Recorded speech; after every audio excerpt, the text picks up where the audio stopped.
قرآن کریم میں اللہ تعالیٰ نے ارشاد فرمایا، نہیں ہاتھ لگاتے اس کو مگر پاک لوگ۔ قرآن پاک کو وضو کر کے ہاتھ لگائیں۔ جب آپ تلاوت کا آغاز کریں تو تعوذ اور تسمیہ دونوں پڑھیں۔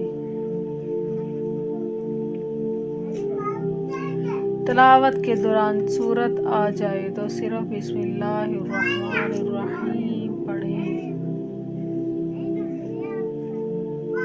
تلاوت کے دوران اگر کسی ضرورت کی وجہ سے بات کرنی پڑ جائے تو دوبارہ تلاوت کے وقت صرف اعوذ باللہ من الشیطان الرجیم پڑھیں۔ سورت کے درمیان سورت توبہ آ جائے تو تسمیہ کے بغیر تلاوت کو جاری رکھیں۔ تلاوت ختم کرنے پر صدق اللہ العظیم پڑھیں۔